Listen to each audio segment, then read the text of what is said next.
Gusto mo bang kumain ng bulalo at tawilis kaya lang kulang ang gas papuntang Tagaytay? Nakita namin itong isang restaurant sa Imus na sure mapapatigil ka dahil bukod sa bulalo, marami pa silang in-offer na ibang pagkain. Kaya tara, samahan nyo kaming tikman at husgaan ang mga pagkain dito sa kusina. Hello mga yaya! For today's video, may nahanap na naman kaming kainan na nagtitinda ng bulalo at crispy tawilis dito lang sa may Our Lady of the Pillar Hospital sa Imus, Cavite. Ito nga yung kusina. Excited ang buong pamilya kasi bukod sa bulalo, meron din silang only rice at iba't ibang a la carte platter na in-offer. Mahaba nga pala yung listahan ng choices sa kanilang menu kaya nung kinuha nung server ang order namin, parang nag-meeting pa sila. Ang hirap din kasi mag-decide dahil ang dami talagang masasarap. Malaki nga pala ang pwesto ng kusina at may maayos rin na parking. Dahil nga maulan, nung nagpunta kami, double ang lamig sa loob kaya si Kuya Ye lumabas muna para di lamigin. Habang nag-aantay ng mga orders, nag-serve na rin agad si Kuya ng bulalo soup dahil alis sabaw nga po pala dito. At syempre, nilantakan agad to ni Baby Ye. Malamig. Ay, masarap. Malamig din. Ulit, Malamig ba? ulit. Malamig ba? Malamig ba? Nausok eh. Mainit? Maya-maya pa, dumating din naman yung order namin. Sa totoo lang, nagulat kami sa mga servings ng mga pagkain. Akala namin kulang pa yung na-order namin, yun pala nakakabondat na. Order nga pala kami nitong crispy kare-kare kung saan may crispy pritong baboy na nakapatong sa malapot na orange na sarsa ng kare with blanched veggies on the side. Next, itong pansit bihon na overload ang sahog with hipon, pork, veggies and veggies dahil marami talagang itong gulay. At syempre, hindi na talaga namin dito na bulalo at tawilis na super affordable. Malambot ang karne ng bulalo at malutong din ng tawilis. Umorder kami nitong beef pares dahil gusto daw matikman ni Daddy Ye at lumpiang Shanghai silog naman para sa bunso namin na si Yuan. Di na rin namin pinalampas itry yung kanilang only rice and soup na sizzling duo for only 169 pesos. Pwede ka nang pumili ng dalawang ulam. Una nga namin tinikman itong pansit bihon na sobrang lasa dahil may pork na nga, may shrimp pa. Swak na swak nga to sa panlasa ni Mami at gustong gusto niya talaga. Ito naman kanilang lumpiang Shanghai, very typical lang din ng lasa. Yung parang na-order lang din talaga natin sa mga fast food at mga kinakainan natin sa labas. By the way, lahat nga pala ng meals na may rice sa kanilang menu, only rice, kaya naman sulit na rin itong Shanghai silog. Para naman dito sa kanilang crispy kare-kare, nagustuhan namin yung fact na yung baboy sa ibabaw crispy talaga and well-coated. Pati na rin yung kanilang veggies ay hindi labog. Yung kanilang sauce naman medyo matamis pero lasa pa rin namang peanut. Yung kanila namang partner na bagoong, okay rin naman. Medyo matamis lang pero nagko-complement pa rin naman doon sa kanilang kare-kare. Ito nga't gustong gusto rin ni Kuya Ye, itong kare-kare at madami din talaga siyang nakain. Actually, naubos nga namin yung kare-kare kasi gusto rin talaga namin yung lasa.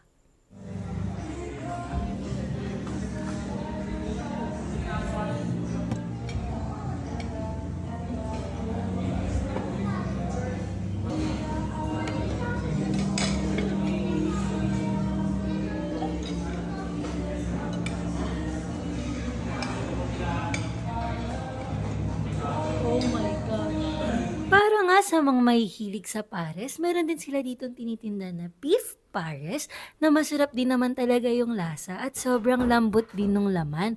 By the way, ang sarap din nito i-partner doon sa kanilang garlic fried rice.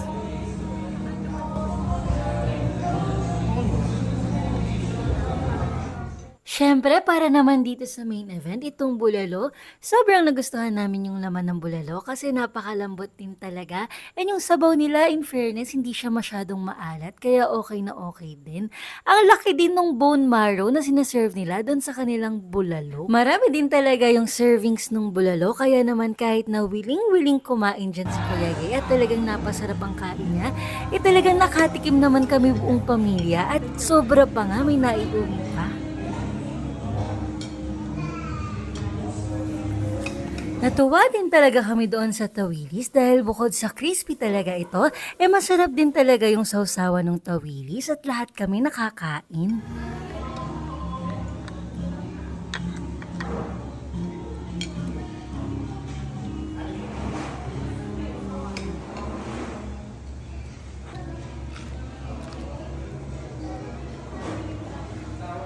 Para naman dito sa huling itatampok nating pagkain, ito yung kanilang value meal na sizzling duo na meron ng 2 ulam for only 169 pesos lang.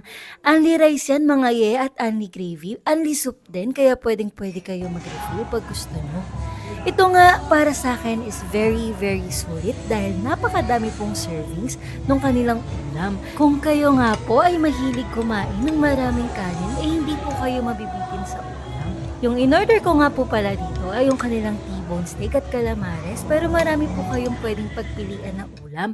Lahat po yung nasa sizzling nila ay pwede nyong piliin kagaya ng liempo, tapa at marami pang iba. Tingnan nyo na lang po yung kanilang menu. In fairness naman mga yes, sa lahat na natikman kong sizzlers na mga only 99, ito na yata yung may pinakamasarap na gravy. Swak na swak po yung lasa doon sa kanilang sizzling, pati na rin doon sa kanilang kanin.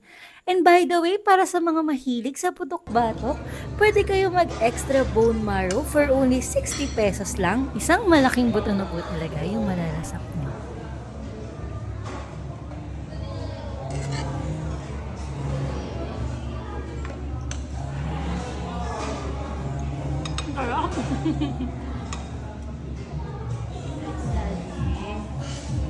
Paris si Daddy. Sarap dito, sarap dito. Ano yan, Yuan? Bulalo? Nasubuhan ni Kuya. Oh. Baby, yeah! Overall, nagustuhan naman po namin yung experience namin dito sa kusina and sure nababalikan po namin ito. Kaya mga ye, if you like this video, please don't forget to hit the like button, mag-subscribe na rin po kayo sa channel namin and ring the notification bell para lagi po kayong updated sa mga ina-upload nating video. Saan luto na to? Sarap.